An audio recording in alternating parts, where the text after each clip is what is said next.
Hey, you're listening to Abyss Gazing, a horror podcast where we celebrate all things spooky and mental health. I'm your co-host, Mark. You look like you're struggling to stay awake over there. I'm your other co-host, Josh. It's been a very busy, long day at work. So I've only been off work like a half hour. So I feel that. And we are joined by a filmmaker behind the nightmare that is Biters and Bleeding. Please help me in welcoming Raven. I really wish I would have grabbed your last name from New 32 Productions. That's okay. You know, it's a complicated one anyways. And there's a silent in my last name. So even if you had grabbed it from the website, it still would have been tricky. So it's raven-angeline Wisnet. Wow. That is quite a tongue twister. It's a mouthful, but you got to own it.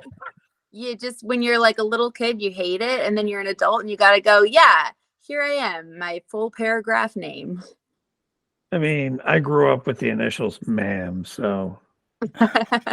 Mine are raw, which funny enough, I think could be pretty cool in like the horror field. I mean, it works. They did do a cannibal movie. Exactly. It kind of works. There's something to it. So Biters and Bleeders is quite an interesting little movie. First off, it's not every day that we get to chat with filmmakers that are making 35-minute shorts. And you guys are getting ready to expand this story into a feature. Can you kind of tell us a little bit about what Biters is all about? Yeah, absolutely.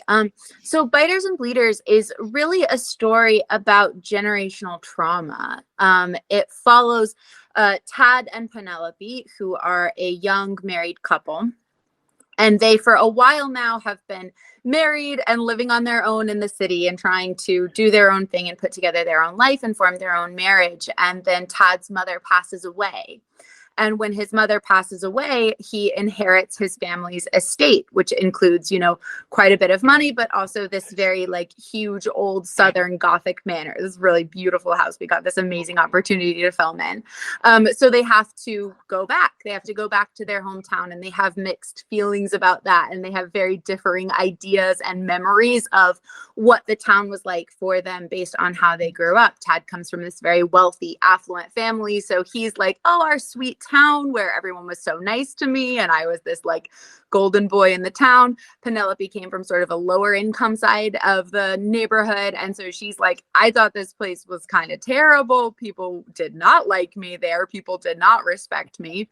So they're forced back into this kind of situation from their past, and as they are moving into the house, they're sort of dealing with both symbolically and literally the remnants of his mother and what his life used to be like with her there as a kid is bringing back up a lot of memories of this like trauma that he went through growing up with an abusive mother. And and then kind of how that's impacting his inability to have a healthy marriage with Penelope and to really make meaningful connections with other people. So the short film was kind of a trick. And as you said, Josh, it is a long short film. It's 35 minute quote unquote short, being very generous with the word short there.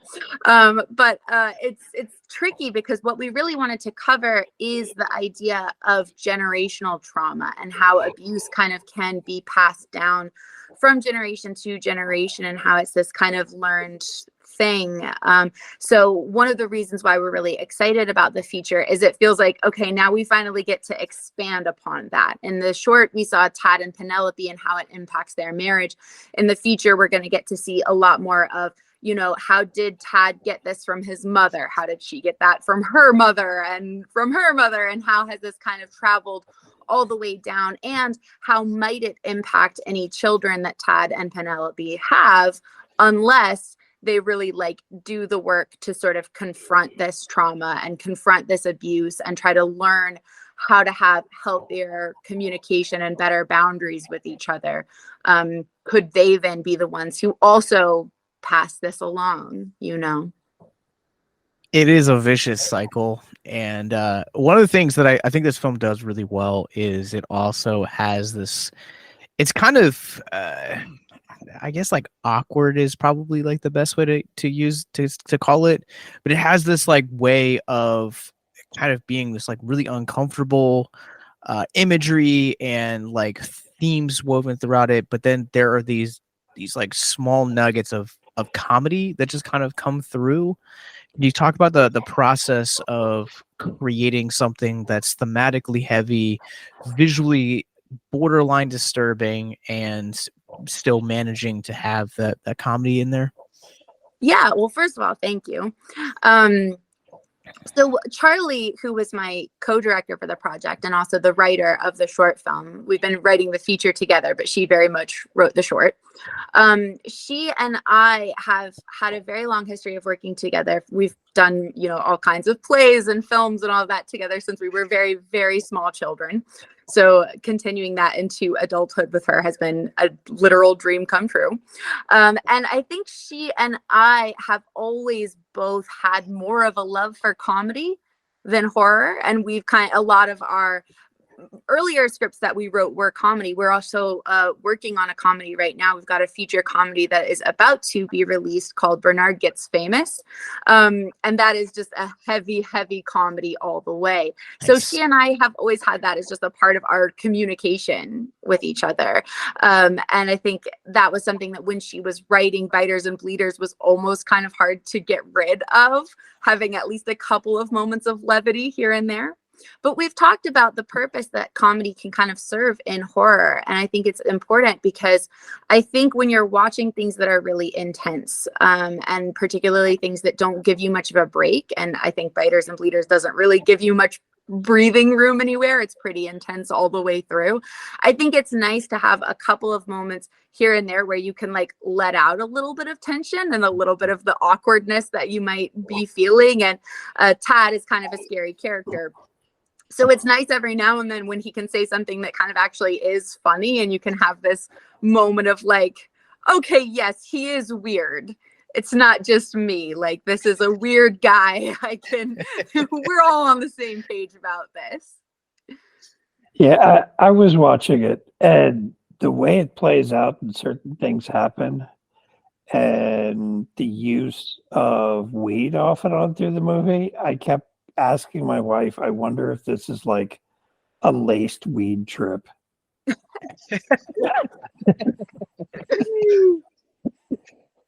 That was just my thought on it when I saw it, because it was like you'd have a scene like the opening scene, smoke some weed, and then some weird shit would happen.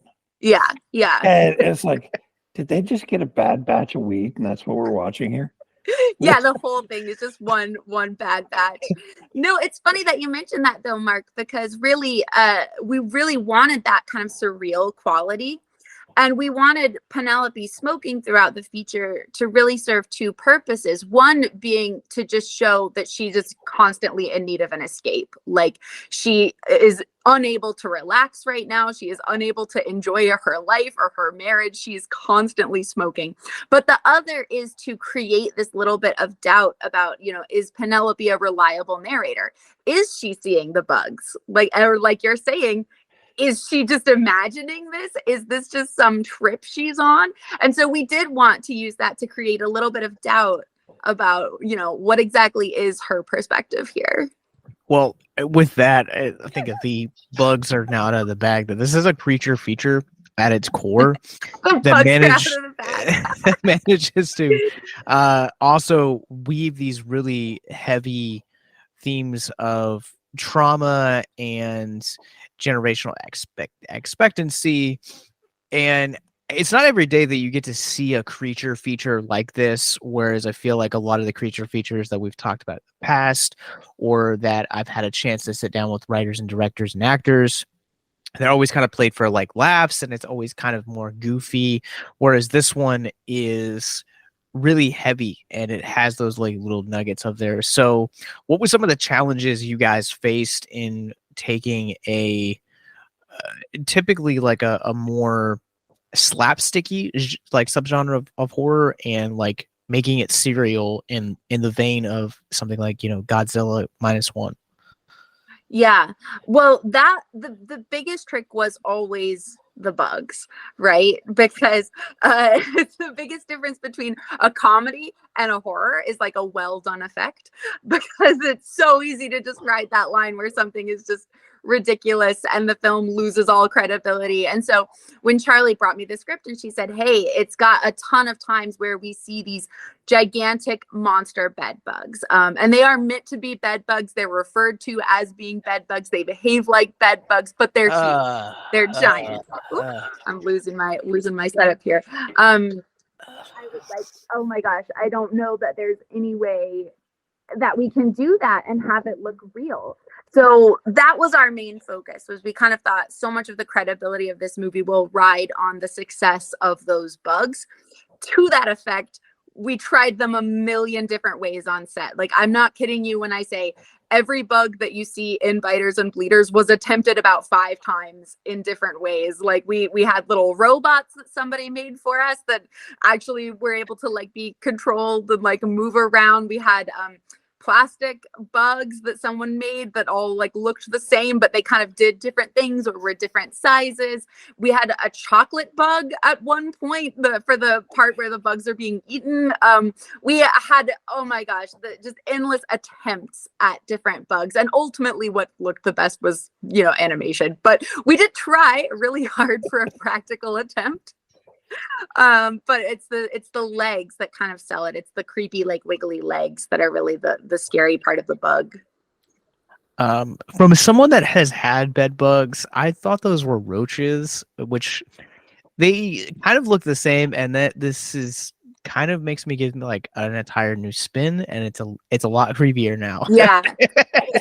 It is. Well, that's something else we're hoping to kind of spend a little bit more time with in the feature, because there's just so much we wanted to establish in the short, which is why we were like, okay, we're not making a short film here. But Charlie had a lot of experiences that she drew from when writing the script. One of them being she had a bed bug infestation. She lived in Atlanta for a while and they suffered from a really, really terrible bed bug infestation. It's awful. Oh my gosh. I remember her texting me every day and it was like, oh, well, I've got to throw away this now. I have to throw away this. And by the end of it, she had to throw away like everything she cared about. She had to move. It was a disaster. And then she couldn't sleep for a long time. It was horrible. But as we were talking about that and processing it, she was saying, this really, it reminds me of my situation that I had in this domestic abuse situation where, you have a lot of parallels between other people can't really see this pretty huge, pretty traumatic thing that you are dealing with. And there's a lot of self-doubt, right? About like, did I just feel something on me? Did I not? Is this a big deal? Is it not a big deal? And the trauma kind of feels very much the same. And it feels very much like an internal battle that is really hard to get help with. And hard for other people to understand the severity of what you're going through. And particularly the severity of like feeling like you can't even trust your own brain in those situations. Well, the movie's called Biters and Bleeding. Biters and Bleeders. It's a mouthful. Biters and Bleeders. You guys can check out more information. We'll provide a link in the show notes below so you guys can check out and support the film if you guys are interested in supporting. We're going to take a quick commercial break. We will be right back on the other side to talk about the wild ride that is Everyone Will Burn.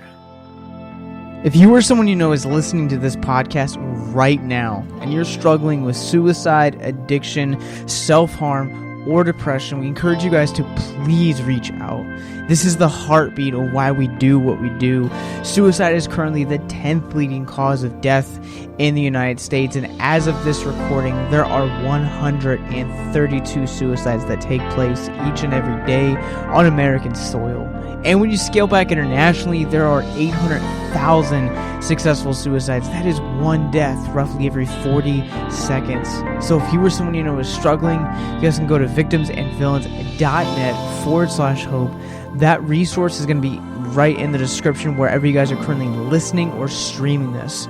There you'll find resources that include the National Suicide Lifeline, which is 1-800-273-8255. You can also text HELP to 741-741. We also have a plethora of other resources, including churches, getting connected with counselors, LGBT resources like the Trevor Project, and also veteran hotline as well. Please, if you hear nothing else in the show, understand that you listening to this right now, have value and worth. We get it. Suicide, depression, mental health, these are hard topics, and the stigma around them doesn't make it any easier. But please consider the resources right in the descriptions below, wherever you guys are listening, because once again, you have value and you have worth. So please stay with us.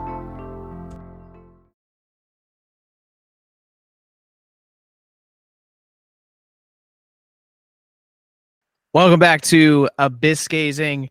We're going to jump into the Spanish horror movie Everyone Will Burn, which you guys can now watch on VOD. If you guys have a library card, you can check it out on Hoopla. This was a wild one. This has been on my list since its release. And Mark, this is payback for Phantasm. Why? It wasn't that bad. Okay, cool. I wouldn't say it was great, but it wasn't that bad either. I'm just like watching it, taking notes, and I'm like, Mark's hating his life right now. Mark's hating his life right now. It's not.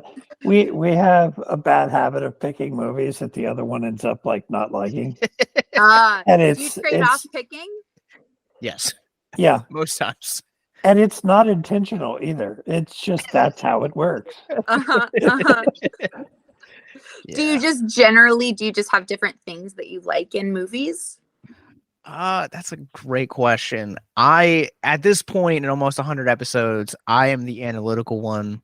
Mark just kind of goes by the seat of his pants, and somehow it works because he takes the pop culture stuff and some of the less serious stuff, and I'm like diving into it. I'm like, what does this say about mental health? What is this character going through? How can we spin it to talk about it? Why were they using green for the lighting? It must have represented this. It's like, no, maybe it just looked cool. Oh, see, I'm with Josh. I'm in the camp of like, I'm pretty sure every single thing on screen means something. As Jordan Peele once said. And we're also two different generations too. So like I'm a lot older than I look. Mm-hmm. So there's movies I grew up with that he's like, yeah, I saw it and it was okay. It's like, dude, this was like awesome in our childhood. This was fantastic. And you're hating on it.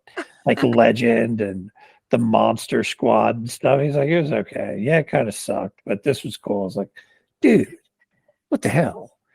So well, needless to say on that note, I loved this movie.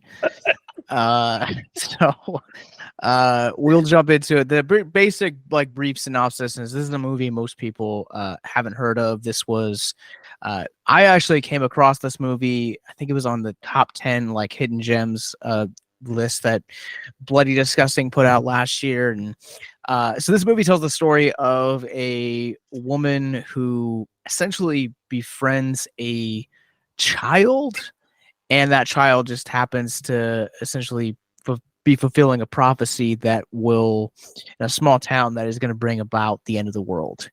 It's a lot more complex than that, but that's kind of like the basic gist of it. It's not. Get out of here, Mark. That's pretty much exactly what it is. All right, it's so not very complex at all. What did you think then? I mean, you pretty much it was decent. It's not one I would have gone out and probably watch again after seeing it once. I might have watched it once if I'd come across it, because I like a lot of foreign horror. More specifically, I like a lot of Asian horror, more so than Spanish. Although they do have some really cool stuff like Devil's Backbone and the Orphanage, which also happens to both be like Guillermo del Toro movies. But Yeah, I like a lot of foreign horror. It had there was a lot of strange in it, more weird than strange. Because I'm actually trying to be PC for once. You had a killer attack dwarf that gets taken in by a mother that lost her kid and starts killing everyone. So that originally was involved, as she saw it, involved with the death of her kid that took place before the movie started. And the more the movie goes, the more you question, was he really this innocent kid or not? And how sane she really is. Yeah. Yeah, Raven, what you think of this movie? Yeah, I think that's an interesting thing Mark picked up on, is the idea that in the beginning she's just framing her son as, you know, he was this sweet kid and nobody took the time to understand him. But as you start to hear the perspective of more people in the town, it does start to sound like maybe he was actually behaving badly. Maybe he was behaving in a way that was making other people uncomfortable. And I feel like you don't really get ever any closure or clarity on that. So it feels like it's fully up to you as an audience member to decide, you know, how reliable is Maria Jose as the narrator here? And, you know, were there things that she maybe was missing in her son's behavior? Yeah. He almost came across, when you start hearing the town's depiction of him, as some like evil little bastard, one of those little kids that needs to be smacked a couple times. We could straighten that out. But no, they one of the seeds makes you wonder if the girl that she finds is somehow tied to the son, because of a scene at the end when they actually show the son. They both happen to be dwarves. Yeah, which I thought was an interesting choice, the way that this movie kind of ends. This is like probably one of the very few like standalone horror films that I've come across in recent memory that actually has a mid-credit scene.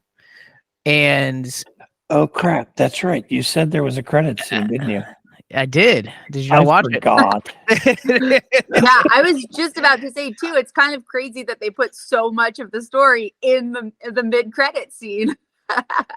Man, leave it to me to miss it. I completely forgot. Fully changes the ending. Yeah, he it does. messaged and he's like, yeah, there's a credit scene. And it was like, oh, sweet. And we watched the movie, get to the credits. It's like, okay, well, that was crazy, and turned it off. And whoops.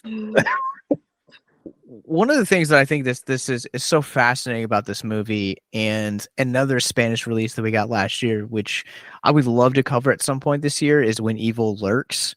Is this just watch that? It's so good. This movie, this movie kind of like is pretty straightforward, but it also kind of goes through a lot of like different subgenres of horror, to where like there are like little nods to like, you know, it's mostly revolves around like, you know, religious horror, but then there are these like nods to where like it has an element of like cult horror. It has that like little elements of like possession horror and supernatural, and this movie just feels like a clear love letter to the genre. And I love how there are a lot of really random, really kind of weird things that happen with Maria Jose and Luca. Is that the little girl's name? Lucia. Yeah. Like I love the fact that there are like those elements, you know, wrapped around. But I think one of the things that really struck me deeply about this is the relationship that Maria Jose has with her, I guess like estranged husband is like the best way to like put it. The movie's like never quite clear. Like he refers to her as his wife several times throughout the movie, even though he is with Ari, who's getting ready to give birth to his child. But you could definitely see that like the relationship that Ari, or not Ari, I think his name's David. David, yeah. Yeah, David and Maria Jose, the two relationships that they have, you can definitely tell that their son's death, which ultimately was, it's been 13 years in the movie, and it was also done by suicide, is like, it's one of those things that that what you're seeing here is the continuing journey of a suicide loss survivor, but also at the same time how something like a suicide can affect the parents of the individual that actually took their own life. Yeah, I think I love like unresolved grief as a theme for horror. That's one of my, I just feel like that's a very common theme in a lot of my favorite horrors, is unresolved grief. And I feel like this movie does a really great job of examining the sort of unresolved grief between the two of them, but also throughout the whole town. It feels very much like the whole town is grieving this initial incident that happened like 40 years ago that brought them to making this initial sacrifice. They are not really talking about the loss of Lolo. And I feel like I don't know, it seems like they maybe were not grieving him in the way that like they loved him and they lost him, but it feels like they didn't grieve him at all, and that they didn't process his loss. She says, no one showed up for his funeral. Nobody talks to me about it. Still, nobody wants me to talk about him or mentions him. And it feels like the movie as a whole is exploring a lot of different relationships with this grief that they haven't addressed, and that they're just trying to keep moving past without really looking at it. So for context, Lolo is the name of the son who took his life. Continue, Yes. Mark. Okay. Well, one of the things with this kind of movie and a lot of foreign horror, especially when you start getting into foreign horror in villages, is that you also deal with a lot of superstition. And there was a lot of that in the movie too. Everything was tied back to a prophecy and religious superstitions of that village. And I'm pretty sure that's the same village that they went to in The Warrior Nun on Netflix. But that's besides the point. But yeah, in a lot of these movies, like especially like I said, I watch a lot of Asian horror. But when they start dealing with the smaller villages and things like that, you start tying in superstition on top of their religious beliefs, on top of what y'all were talking about, the unresolved grief.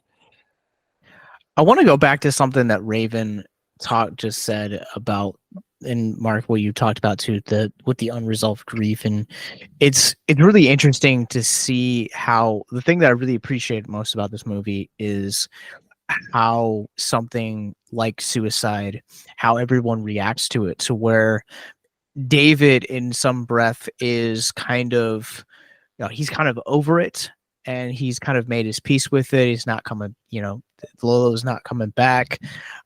Whereas Maria, that's not the case. Like, I mean, she's constantly grieving, so much so that there's a point in the movie where she actually wrote out a suicide note. The movie opens up on her suicide attempt before Lucia actually comes. And that's the thing about, I can't imagine that as a parent. Wasn't she standing on a bridge, if I remember right?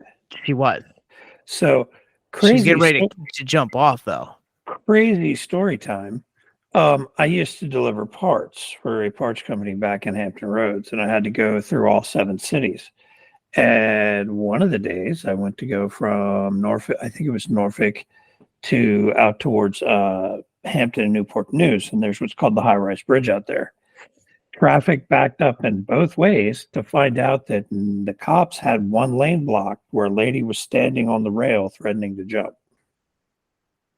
So that's something trippy to see in person. It's a whole lot different to see firsthand than seeing it in a movie like that. Yeah, and part of the reason that I got into doing mental health advocacy is because I lost a friend to suicide. And so a lot of the journey of Maria, I connected with really intimately, because I think this film portrays that really well, to where suicide is not just a death that you get over. It's not just, we lost a excuse me, we lost a family member to, cancer, or, yes, those deaths are very hard, and, they take a lot of time to heal, but suicide is someone looking at their own circumstances and saying, I, I can't take it anymore, and finding a way to completely end it. And I've always liked that this like illustration of suicide never you never escape the pain of suicide. It just shifts the host. So that pain that you're feeling now goes on to mother, father, brother, sister, teacher, mentor, whatever. And I think this movie, the fact that like it's kind of like this like twisted love story to where, Maria and Lucia really kind of find solace with one another, and it almost kind of feels like Maria's been purposeless for, since the death of Lolo, and has been trying to find her calling again, to where like there's a point where, in the movie where Lucia comes in, she gives her the pajamas and clothes of Lolo, and like when we get to kind of explore the film later, the Lolo's room later on in the movie, you can kind of see that it's like untouched, like nothing, expecting him to come back essentially. I've seen that in a lot of movies, though, where parents are dealing with the loss of a kid, either recent or in the past. That's kind of a common scene that you see in those movies, is keeping the room almost like a memorial or something like that, or a shrine, exactly as it was when they died or left. Right. But I think to what Josh was saying as well, it is interesting because this film really is exploring so many different mediums of unresolved grief. And I think that suicide in particular is a type of death that leaves a lot of things open, and it leaves you with a lot of questions. I had a family member die by suicide a few years ago, and it was very difficult for all of us to process. And, we have different, like my mom, my dad, my brother, me, none of us processed it the same way. We all were, sort of there, kind of in it together, but also very much on our own paths. And it was more like I was aware that they were suffering and why they were suffering, but our journeys looked very different. And I think the thing for me that really helped me understand that was, it leaves you with a lot of what could I have done? What could have been different? What could I have said? What could I have changed? How could I have helped? And you think about that for a very, very long time. And I think I'll probably think about it forever. But the biggest thing for me is just knowing that I was present for them at the time and doing what I could do at the time, but also just understanding that depression is as much of a disease as cancer is, and if someone had cancer and passed away, I'm sure I would be thinking, could I have taken them to a different doctor? Could I have done this differently? Could I have, how could I have supported them in that healing? So the thing I think that's most important is just understanding that, like any other disease, there probably really isn't anything that anybody could have done differently. And the thing that matters most is just supporting them, letting them know that they're loved, and doing your best to help get them the treatment that they need.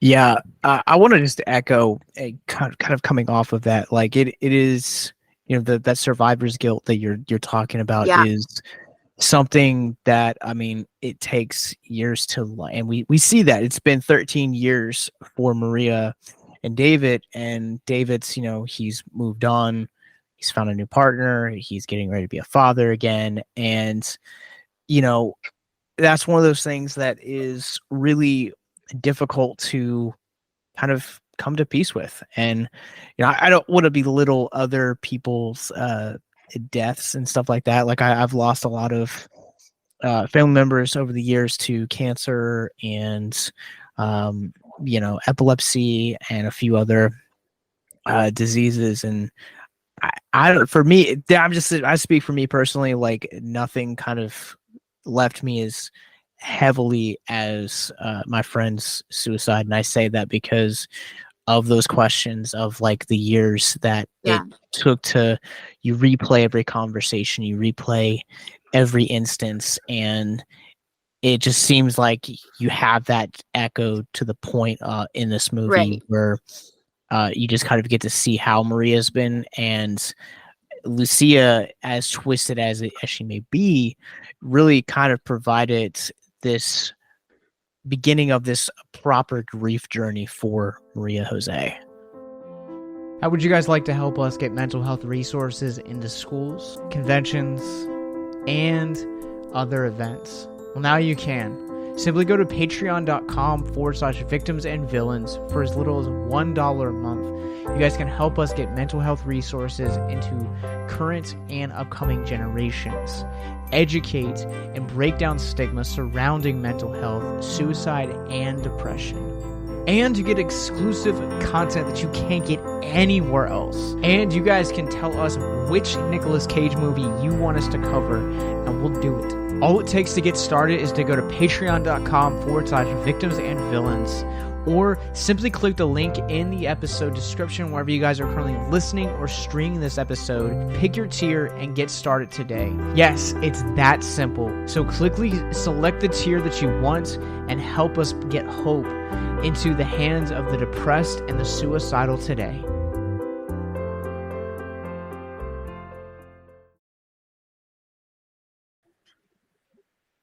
Well, one of the things that everybody focuses on, and for a second, I'm going to sound like an asshole for a second, but there's a Just point a to it. second?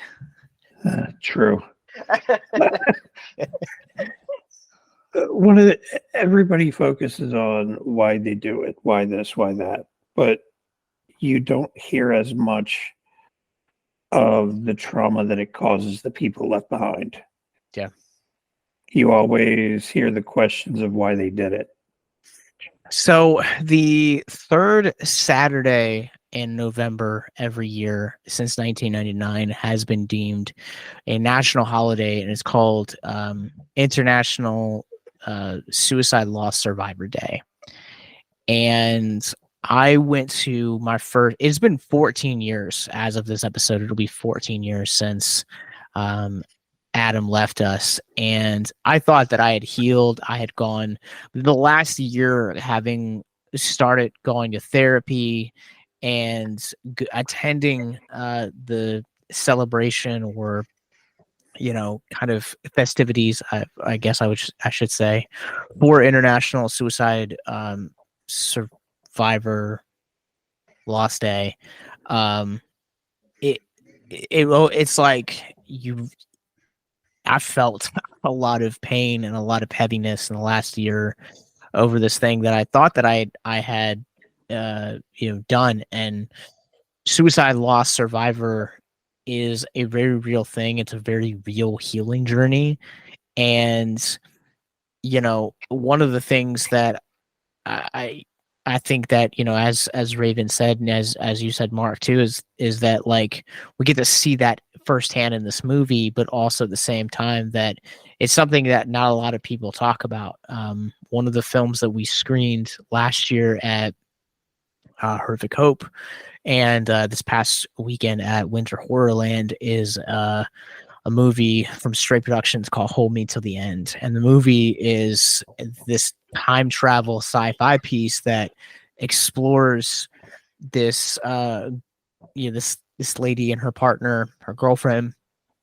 They basically one is trying to stop the other from killing themselves, and it's just this Groundhog's Day effect of trying to prevent it and also coming to peace with it. As you were just saying, Raven, like, at the end of the day, there's not a whole lot that you could do. And it's just about kind of making peace with that, because a lot of the issues that people have that leads them down a path of, addiction or self-harm or even, God forbid, suicide is this list of trauma and abuse and bullying and, A, B, and C, that they seek those types of routes. Yeah, and it's almost like there's no easy way to lose anybody. Yeah. Each way you can lose a loved one comes with its own, unique host of challenges. But I think that for sure one of the hardest ones about suicide is that you think to yourself, what could I have done? Or could I have done something? And if somebody is, passes away in a car accident, you don't think that kind of thing to yourself. You think it's a tragedy, it's shocking, it's hard to process, but you don't take on any blame.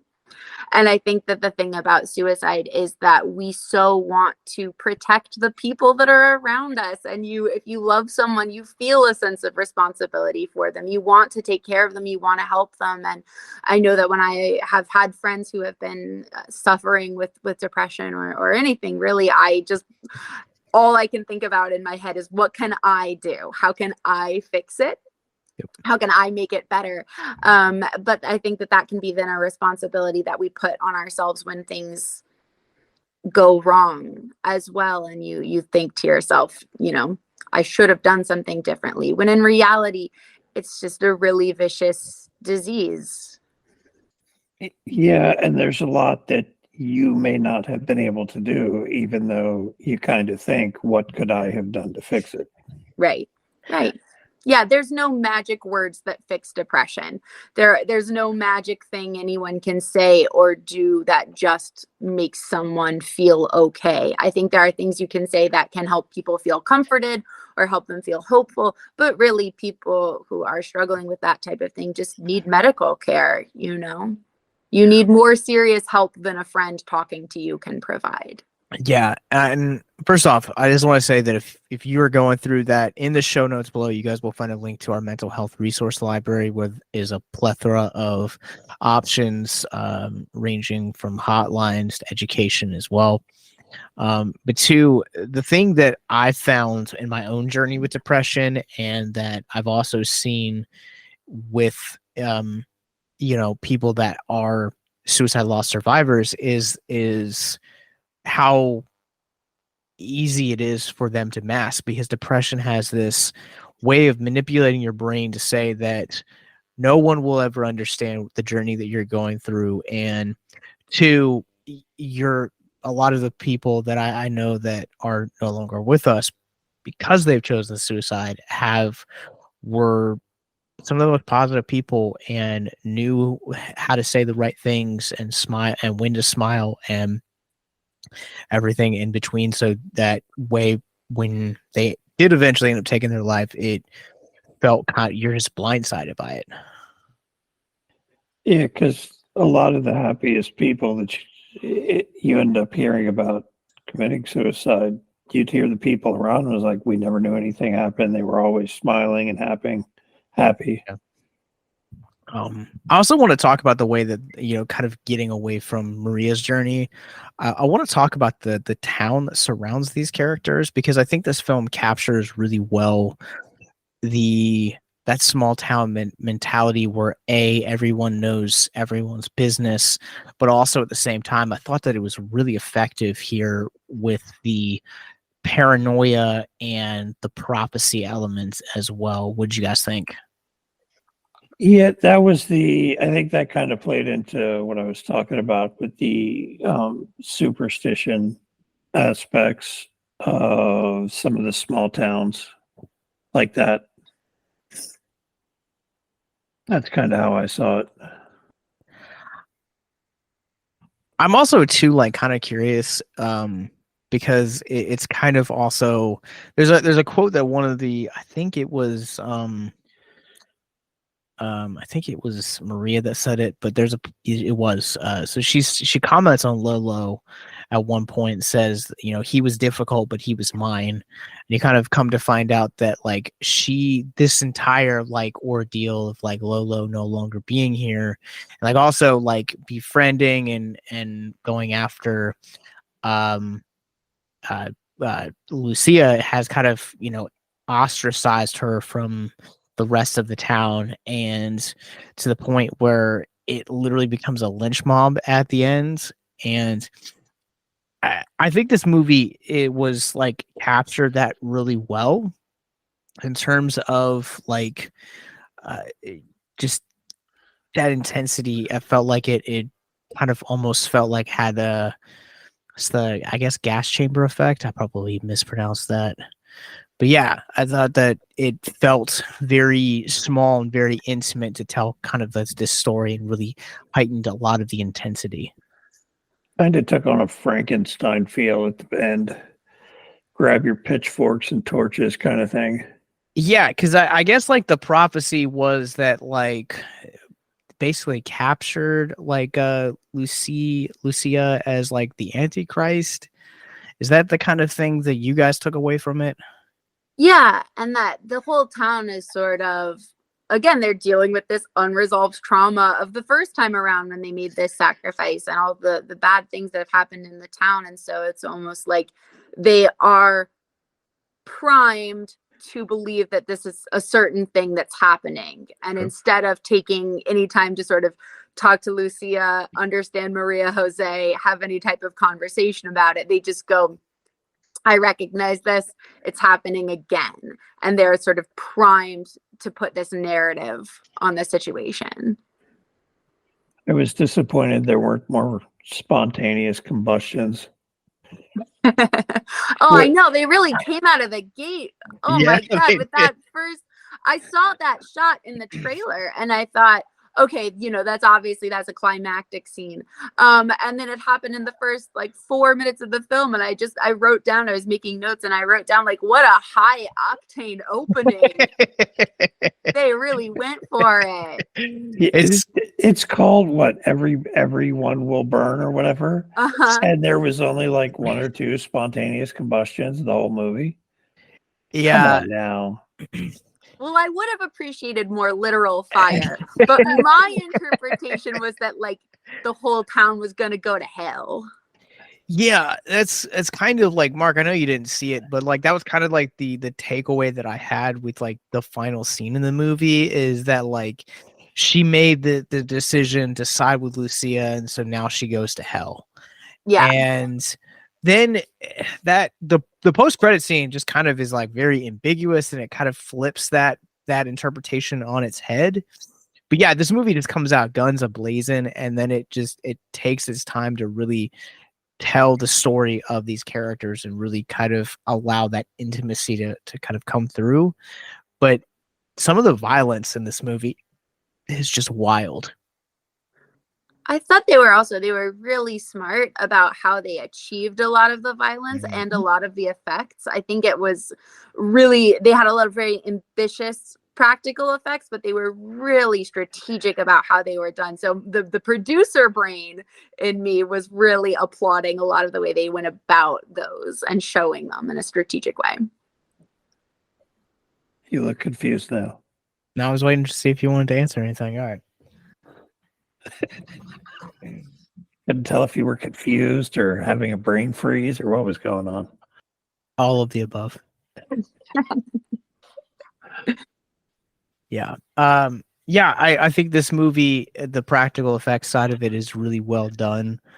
I like how the violence in this also just seems to linger. That shot that you're talking about, it's in the trailer, is like within the first, like, you said like 4 or 5 minutes in the movie. And it's so much like that they went on and actually made it a part of the marketing campaign. I think it's the actual like image of the poster as well. But yeah, one of the Antonio's death was also really a brutal and uncomfortable death. For me, there are also like really just uncomfortable like sequences where, like, I think one of the most uncomfortable parts in the movie is the part where Maria and David are having sex, and like David just kind of like looks up and just sees Lucia right in the ceiling. Yeah. It's so uncomfortable. Yeah, that was really surprising. I was interested to hear what you all thought about that moment too, because that moment, the way that it was shot, the way that they suddenly like switched to the POVs during the sex scene, that almost took me out of it. That I wasn't sure if that was perhaps the intention was to make me a little bit uncomfortable, but I almost found it comedic And I wasn't sure if that was like the intended effect or if it was just striking me as funny. Yeah. Oh, some of that and the way their relationship plays out through the movie made me think that he wasn't really over her. He just couldn't deal with her not moving on. Mm-hmm. So I kind of took it as yes, I agree with you, but I also kind of took it as like he essentially used Ari as a way to kind of mourn the loss of his son, or at least distract himself, because he didn't want to, acknowledge the fact that, like, I gotta imagine that to lose an offspring to suicide has to feel like just an immense like wave of like, Yeah. failure, or at least you interpret it as failure. And so what's a really easy way to escape? Sex. Because sex gives you something to that, chemically speaking, in your brain, that completely takes you out of the the entirety of your life and sucks you right into that moment. Mm-hmm. One of the most interesting parts of that relationship for me is when you see David come back and it's made clear that it's been a while since he spent really any real time with Maria Jose. They have this very sweet side of their relationship. And for me as the audience member, I'm thinking like, oh, they had this like, pretty amicable separation. They seem to still respect each other and love each other. And it's great that they can still be friends. And then the moment that Ari is removed from the picture and David has sort of like moved back in, they snap right back into like what their marriage probably really was like. They go right back into this like toxic pattern that is still there despite the 13 years, because again, they haven't addressed any of these things. All of this unresolved stuff is getting in the way of them being able to have any sort of healthy connection. And I think that speaks a lot to like, how they tried to go about dealing with it as a couple. And when you see them initially, there's part of you that thinks like, oh, do they still love each other? And maybe, but they never had the conversations. They didn't do the work of the grief. Yeah. Grief is something, especially when you are a unit and in a relationship. I would imagine that up to that point that they had been married for quite a while.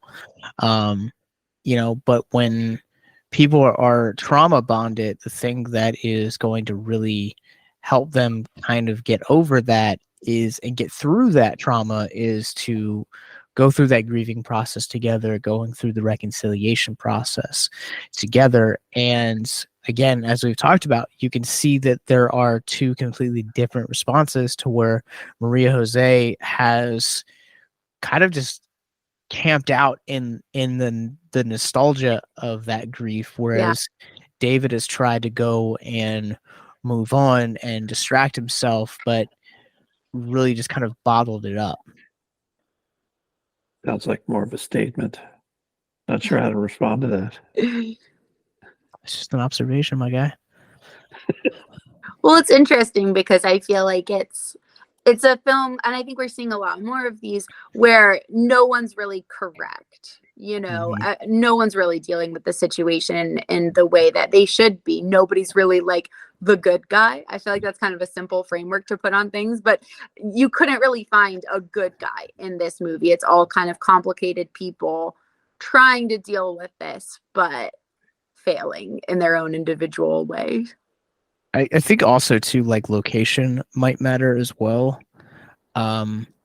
Because if this is a small town mentality and it's a very traditional conservative mentality, from what I could gather, and the church in this movie is just a complete other conversation, but there may not also be the resources readily available to also have and find proper healing. And Right. that's one of those things too that you have to also take into consideration. And there may be an aspect of the movie from a cultural aspect that we're not getting. Mm-hmm. Beings that were not from that part of the world. Yeah. Yeah, absolutely.